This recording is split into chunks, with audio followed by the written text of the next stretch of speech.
Namaste and good evening.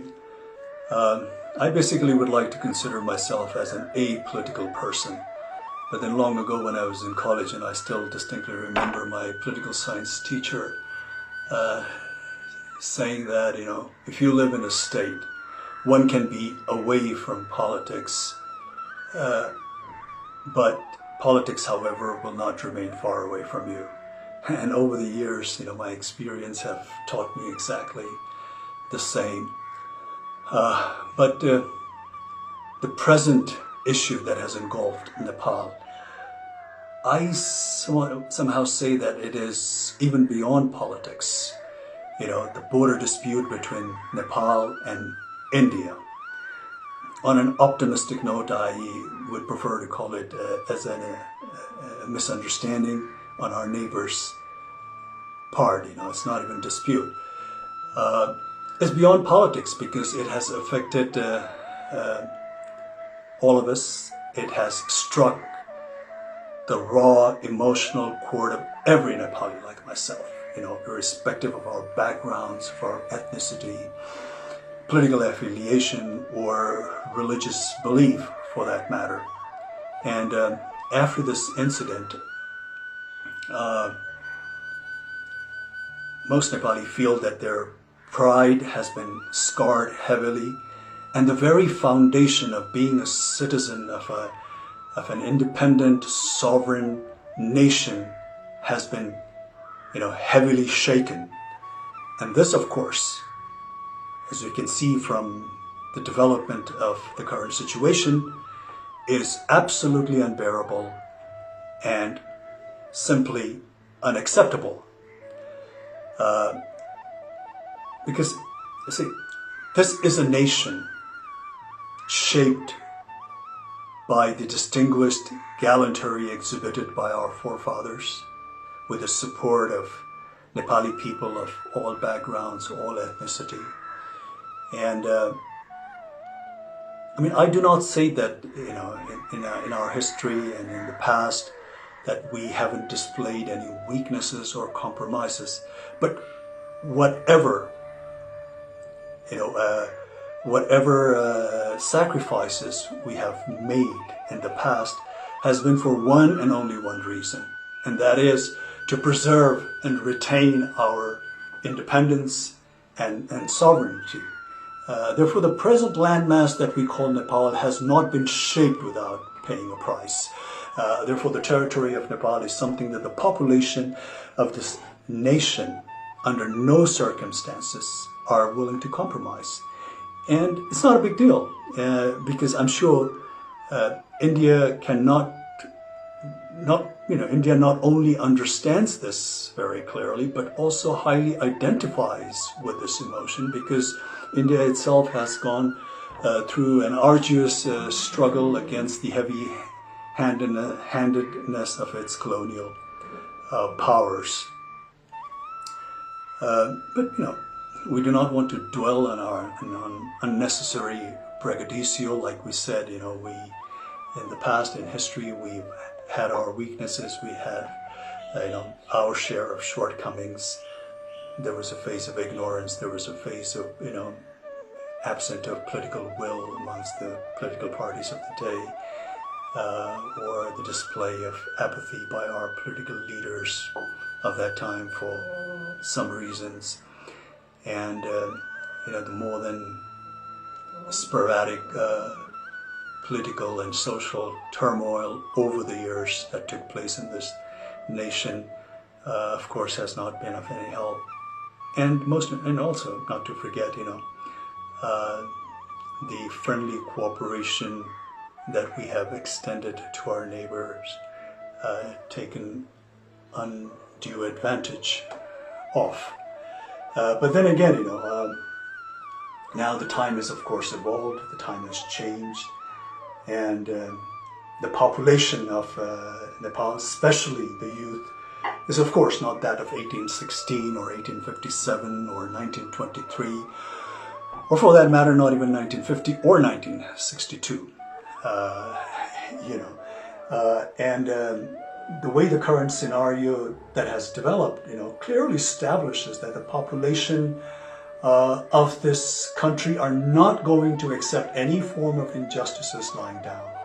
Therefore, this time around, it's not even enough to appease the incumbent government alone, because this issue has been so passionately embraced also by the people of Nepal, that unless they think that they have been dealt justly and fairly, I, sadly and regretfully have this intuition that this bone of contention between the two countries is going to persist. And this sort of, a deadlock between two neighboring nations who for such a long time in history have shared common values, common culture, tradition, religious belief to a large extent, is going to affect not only the two nations concerned, but also going to hamper the progress and rob the much needed peace in this region. Therefore, in recent news, when I hear that, when India cries wolf vehemently, denouncing China, not showing respect to the sovereignty of India, and proclaims how China does not care for India's national or territorial integrity, it just seems like a case of pot calling the kettle black. And and India, for no doubt, India today is being a powerful country, not only of this region, but also a force that is to be recognized and respected globally. Needs to project or show some kind of magnanimity befitting the stature of such a nation, especially when it comes to its friendly neighbors. But Nepal basically only wants fair deal based on fact and statistics. It is only demanding to have what truly belongs to her, not more, not less. Nepali people will always want cordial, lasting relations with India. Whenever Indian government had extended some warmth of friendship, Nepali people have always reciprocated with open heart. I recalled the very first visit of Honorable Prime Minister of India, Mr. Modi, to Nepal as a Prime Minister. And the warmth and the fraternal affections and the goodwill was so infectious that Modi ji stepped out of his motorcade and went amongst the elated bystanders, to the bewilderment of 3 or 5 layers of security that was provided to him. The crowd not only spontaneously cheered and showered him with all kinds of praise, but treated him like a rock star. And to be honest, to be frank, I have yet to see that kind of reception meted out to our own leaders so spontaneously and voluntarily by the crowd of Nepal. But then again, unfortunately, the exhilaration met with an untimely death when Prime Minister Modi's government imposed trade blockade during the aftermath of 2015 devastating earthquake. This has left a deep wound, at least to this generation of Nepali people. Therefore, time and again, this untimely blockades and with lopsided treaties and agreements and unresolved border disputes and not to mention taking advantage of the weakness of our political leaders, has a repercussion of which, befalls this nation and its people. Therefore, the current step that India has taken vis-a-vis Limpiadhura and Lipu Lake has in some way come as the last straw on the camel's back.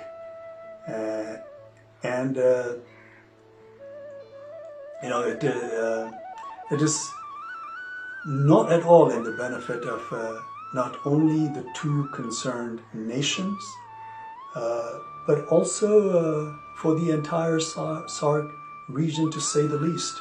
It definitely not conducive for a nation like India that's marching ahead with global ambition, to have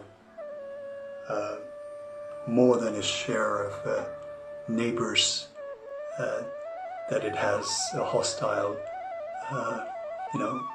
relationship with.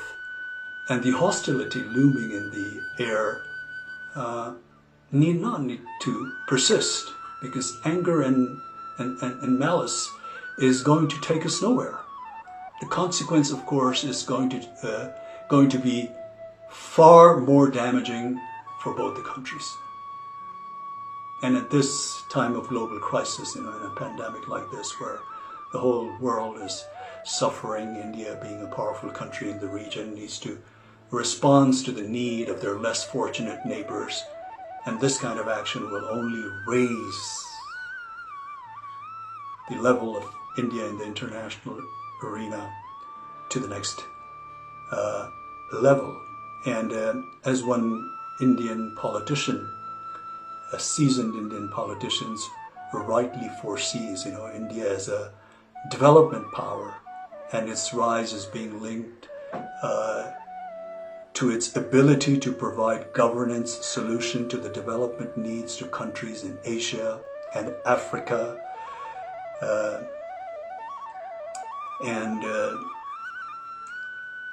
Also, just recently I was fortunate enough to hear the Prime Minister of India, Mr. Modi's address to his nation. I think it was on the occasion of Buddha Jayanti, and he said something like, I would like to roughly quote what he said. He said, we should always work with a sense of service only. When there is compassion, sympathy, then these feelings make us so strong that one can overcome the biggest challenge. So we here in Nepal only wish that Mr. Modi would overcome this challenge, not just with compassion and sympathy. Of course, we need that, but with all fairness and a good dose of empathy. Because we here in Nepal take the border, like I said, misunderstanding on an optimistic note, on the Indian part, with great deal of regret, and ask to return what is justly belongs to Nepal. All the historical evidence clearly points out, proves that Limpiadhura and Lipu Lake region is in all fairness part of Nepal. Therefore, as a country, as a nation, as the people of this country, we are just humbly requesting our friendly neighbor to look into the facts of the history, the statistics, and deal this matter with all fairness and justice, amicably, through cordial diplomatic channels, because this kind of antagonistic atmosphere in this region is not not only not good for both the nations concerned, but for this entire region as well. I am sure, despite few ups and downs and challenging moments here and there, basically India and Nepal share a relationship that is probably unmatched anywhere else in the world. And this challenge that we are facing at the moment right now, India will deal very fairly and justly and come out with a solution that appeases the Nepali population and makes them feel that they have been dealt justly. Thank you.